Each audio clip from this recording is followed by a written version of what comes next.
Hey everyone, the 6-5 is on the road. We are here at Dell Technologies World 2024 in Las Vegas. It's a big week for Dell Technologies and for AI. We are seeing AI in infrastructure, in services, and of course we saw a big pivot in AI and the next generation of client and PC.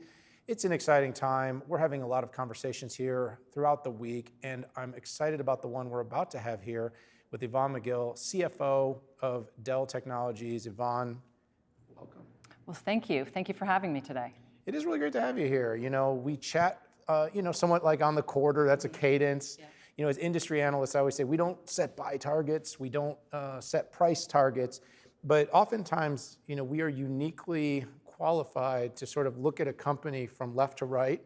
And I always say that while in short terms, you have macro, you have geopolitical, you have things like interest and inflation that might dictate the way, you know, a company's stocks are priced or the business strategy. Over the long time, you know, the company's products, its services, its commitments, its people, and its culture often are the real indications of how successful a company will be and whether, you know, they're great companies to invest in. So as an industry analyst, I like that I get to look at it that way, and I've always really enjoyed the conversation. So thanks so much for spending some time with me. Yeah, thank you, and always appreciate your perspectives. So you're in an interesting moment, Yvonne. You know, It's a reinventing moment. I've talked to some of your peers and some of the other executives here at Dell, and I've used the word great reset, you know, in a really positive way. AI is resetting market positions. Every company sort of has a new chance to start, launch new products, create new experiences, deliver new services, but it's also creating new operating models, a new way to have to think about the financials of a company, how to implement and put capital to work the right way. I'd love to hear a little bit kind of just about how you're responding to this moment in history and the inflection with AI. Sure. Well, I do love this moment, right? So it's our 40th anniversary, and I feel like it's the beginning of a new journey. And AI is part of the driver, right? But it's built on that foundational layer that we've put together for over the last 40 years, right? And I love our portfolio. I love how we're positioned, right? It's from the beginning, the client device, but all the way through to storage. And then we've got the AI phenomenon coming. And it's just at the beginning, and that's what's so exciting about where we are and where we're headed. And I really do appreciate having that historical background, right? But I love that we're never done, and we're always developing and always moving forward. And so this is the beginning of the next part of the journey. Yeah, I mean, in your seat, right? You're always looking at how do we create return on equity? How do we create return on invested capital? How do we, you know, put a dollar to use to, you know, drive the growth of the company? That's right. And right now, AI sort of helps in all those different categories. There's a real pragmatic part of AI, Yvonne, that's like, hey, we've got a product. Right. And let's face it, we have this huge, you know, I won't call it a front loading, but there is this really big sort of arms race among the largest enterprises in the world. They're investing heavily. And then you've got industries that know that it can remove friction, it can deliver better, customer engagement, and they're making big investments. And the numbers have been reflected in Dell's past few quarters. You're getting margin expansion. And of course, you guys have always been really diligent for a long time in the way you operate. So even when markets have been tougher, you know, you've performed well. But everyone at Dell, you know, and I've been with you guys for a number of years on calls, and it hasn't always been as bullish. You know, there's always been a very positive, it's always been optimistic. You built a company that ran to $100 billion in revenue. But the bullishness is perhaps the most I've ever seen. You know, what is kind of setting this view and creating this, this momentum within the company these days? It's a great question, and it is. We are bullish, and it's very exciting, and I feel like it's the beginning of the next 40 years. And if I look at, we laid out our long-term value creation framework in October last year, and we talked about 3 to 4% revenue growth.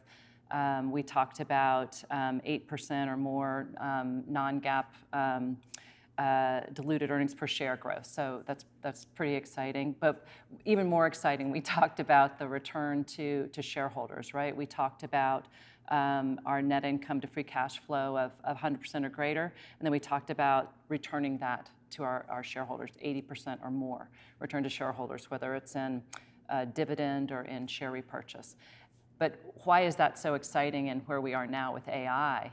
It's because I can see us absolutely delivering on a lot of the pluses we talked about, right? So that was our framework, but we said we would do even more, and I see the even more very, very clearly now. Now I see it for now, the even more, but I know we'll define the future as we go. But our portfolio positions us so differently than really anyone else in the industry, right? From client all the way through the stack, right? Yeah. And Michael has built this company. We've been successful for 40 years, and he's built it for now. And the vision is quite clear on how we're differentiated and how we'll continue to perform. Yeah, you've gotten some really positive tailwinds from AI. You were well positioned. I think you could argue that nobody was as perfectly positioned as could have been. You could have been, any company, could have stocked up on maybe a couple 100% more GPUs or whatnot. But of all the companies, and I track them all, definitely. And by the way, even when you don't give numbers, these folks are so creative. I call it AI Twitter. They figure out how to go out and back out numbers and figure out, and no comment. Yeah, of course not. I would never ask you to comment. But I've just it's been fun to watch kind of how people have, because what everyone's looking for is where, there's the obvious. Like I said, Jensen Huang has come to your events. He's gotten on stage. And by the way, he went to GTC, walked the floor, and the video went absolutely viral of him pointing at Dell and saying, anything you need for AI, you can get it from. And that was wonderful. It really was. Yeah. And the parabolic market response and 100% up year to date. So AI is this tailwind.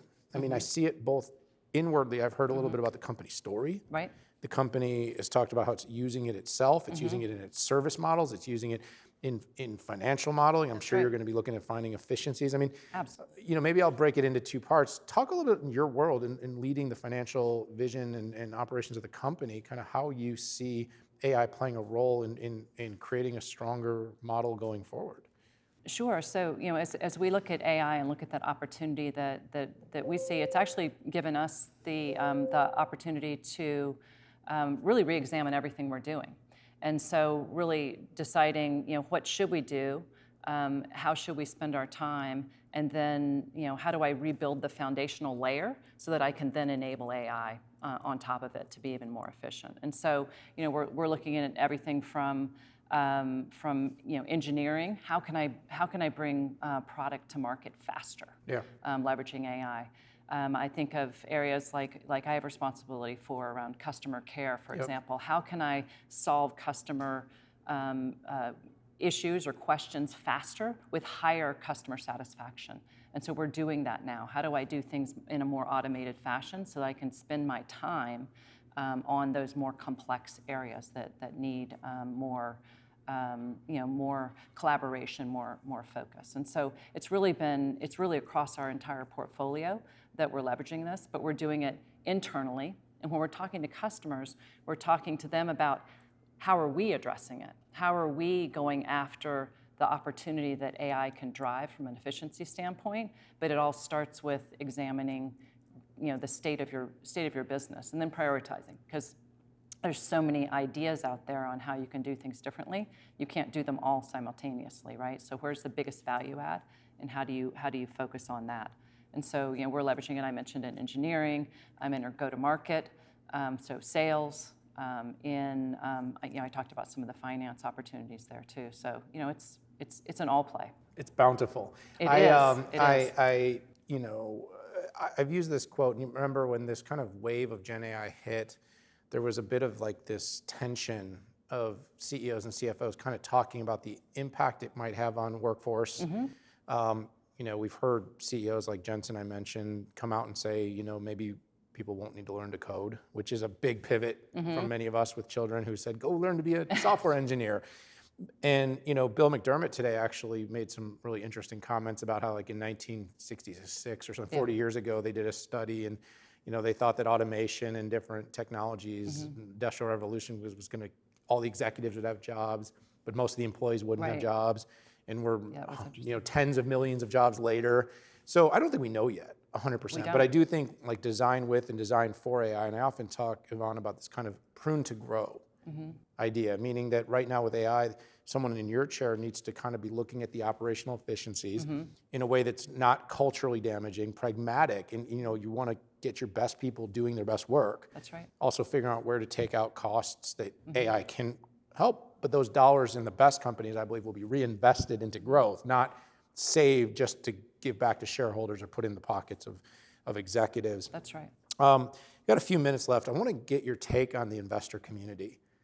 I always, I know X or Twitter is not a litmus test for how, but it does have a really interesting investing audience.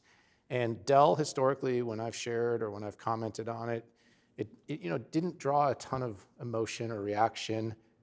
I'm telling you, it's changed so much. So we talk about the bullishness inside. We talk about sort of the almost, you don't want to be a meme stock, but almost like becoming like really interesting. Like you've really seen your growth, your value, your kind of everything now. What do you think is driving that? I mean, is it just AI? Absolutely not just AI. AI is certainly part of the driver, but I really think it's the recognition of the portfolio, right? How we're differently positioned for today and for the future. And I talk about how AI is bringing us different discussions, but we're having them with the CEOs, right? It's a different discussion set, and it's about how do companies reinvent themselves, right? How do they leverage AI and how they're going to drive the outcomes that they're seeking? And so I love that, but Dell is differently positioned now, and I appreciate the recognition that we've deserved for so very long, finally being seen. But I feel like there's so much more value that we will drive for our investors, for our shareholders, for our customers, and beyond. So no, that's fair. I mean, we live in a different world. I mean, there's no downtime for investing anymore. There's no downtime for markets, but it's been very positive. As someone who's outspokenly been very positive about the breadth of your portfolio, the potential in with where the cloud's going, that it's not all going to go to public cloud. We've called this for a long time. Right, multi-cloud world. Obviously seeing that you guys have diversified away from risk areas with things like infrastructure and services, because PCs are so boom and bust.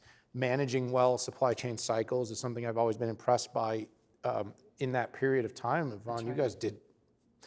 We compared how you did to others in your space, and you did much better. And even when the numbers and metrics got complex, you continued to outperform the expectations you were setting.